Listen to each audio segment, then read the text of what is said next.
Hello everyone. आज मैं 11th के साथ साथ 12th का भी सिलेबस शुरू कर रहा हूँ फिज़िक्स में। तो जो पहला चैप्टर है वो है इलेक्ट्रिक चार्ज, और जो मैं पढ़ा रहा हूँ वो आ रहा है इलेक्ट्रोस्टैट्स के अंदर में। तो इलेक्ट्रोस्टैट्स क्या होता है वो समझिएगा। इलेक्ट्रोस्टैट्स का मतलब है the branch of physics in which we study about charges at rest is called electrostatics. मतलब क्या होता है कि यहाँ पे चार्ज जो है वो रेस्ट में रहेगा, हम लोग उसके बारे में पढ़ेंगे। देखिए मैंने लिखा है वर्ड इलेक्ट्रोस्टैटिक्स। इलेक्ट्रो क्या इंडिकेट करता है? चार्जेज को, और स्टैटिक्स क्या इंडिकेट करता है? रेस्ट को। मतलब क्या हुआ? Study of charges at rest. ठीक है, अब समझिए चार्ज क्या होता है। तो देखिए, it is intrinsic property of matter due to which it produces and experiences electrical and magnetic effects.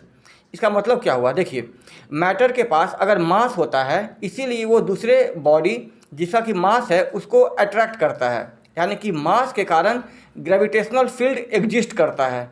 और अगर बॉडी के मास है, बॉडी के पास मास है, तो ही वो दूसरे बॉडी को अट्रैक्ट कर पाता है या और दूसरे बॉडी के थ्रू अट्रैक्ट हो जाता है अंडर ग्रेविटेशनल फील्ड।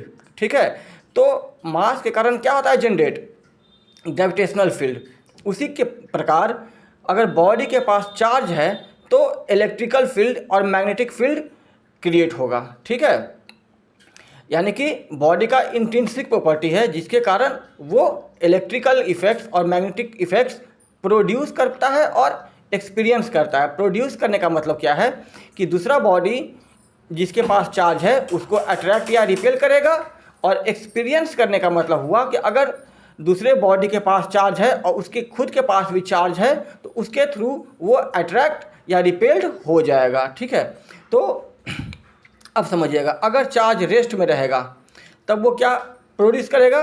केवल और केवल इलेक्ट्रिकल इफेक्ट्स। अगर चार्ज यूनिफॉर्म मोशन में है तब वो क्या प्रोड्यूस करेगा? इलेक्ट्रिकल और मैग्नेटिक इफेक्ट्स। ठीक है, लेकिन अगर वो एक्सेलरेटेड चार्ज है देन विथ सम एक्सेप्शंस वो इलेक्ट्रिकल फील्ड भी प्रोड्यूस करेगा, मैग्नेटिक फील्ड भी प्रोड्यूस करेगा और एनर्जी रेडिएट करेगा। अब देखिए, चार्ज जो होता है वो दो तरह का होता है, पॉजिटिव चार्ज और नेगेटिव चार्ज। अगर कोई बॉडी पॉजिटिवली चार्ज है, इसका मतलब क्या हुआ?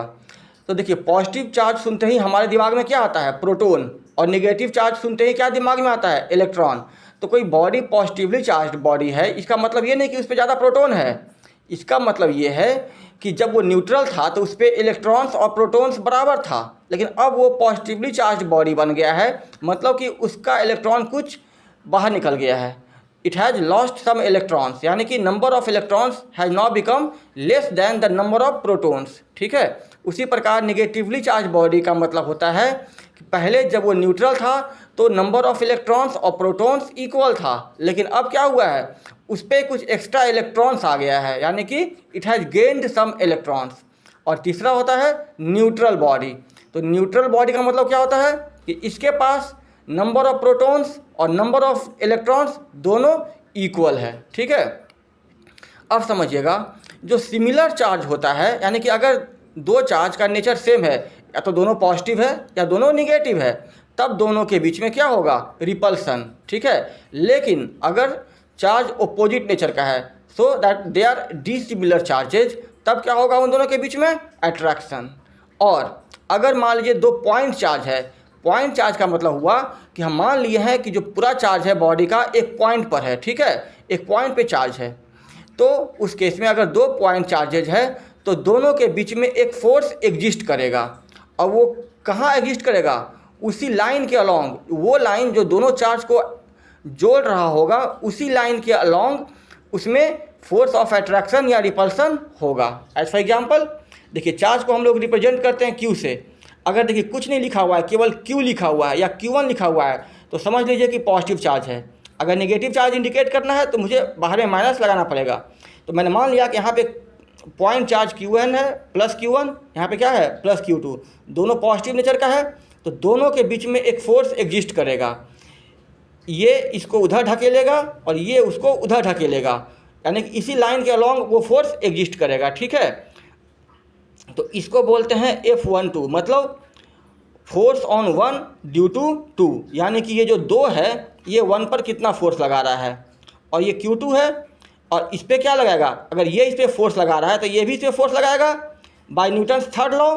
तो इसको हम बोल दिए हैं, इस पर जो फोर्स लगेगा 1 के कारण उसको बोल दिए F21, यानी कि फोर्स ऑन 2 ड्यू टू 1, वो कहाँ होगा, उस तरफ। सिमिलरली अगर दोनों नेगेटिव चार्ज है तो भी सेम केस होगा, फोर्स ऑन 1 ड्यू टू 2 इस तरफ और फोर्स ऑन 2 ड्यू टू 1 उस तरफ, ठीक है। और दोनों आपस में क्या होगा, इक्वल, क्योंकि न्यूटन थर्ड लॉ बोलता है कि जब दो बॉडी एक दूसरे पे फोर्स लगाता है तो दोनों का डायरेक्शन उल्टा होता है, यानी कि ये उस पर इधर लगाएगा फोर्स इस पर, ये उस पर उसके उल्टा डायरेक्शन में फोर्स लगाएगा। तो इसीलिए फोर्स ऑन 2 ड्यू टू 1 उधर है और फोर्स ऑन 1 ड्यू टू 2 उधर है, और दोनों आपस में क्या होगा, इक्वल इन मैग्नीट्यूड। और तीसरा केस, अगर एक पॉजिटिव है या ये एक निगेटिव है, यानी कि ये पॉजिटिव हो जाए ये निगेटिव हो जाए, या फिर ये निगेटिव ये पॉजिटिव हो जाए, तब उस केस में दोनों फोर्स ये क्या होगा, यानी कि ये फोर्स ऑन 1 ड्यू टू 2 और फोर्स ऑन 2 ड्यू टू 1 दोनों एक दूसरे को अट्रैक्ट करेगा, यानी कि ये फोर्स कहाँ लगेगा, ये इसको इधर खींचेगा और ये इसको इधर खींचेगा, दोनों फोर्स आपस में इक्वल होगा और डायरेक्शन क्या है दोनों का, उल्टा।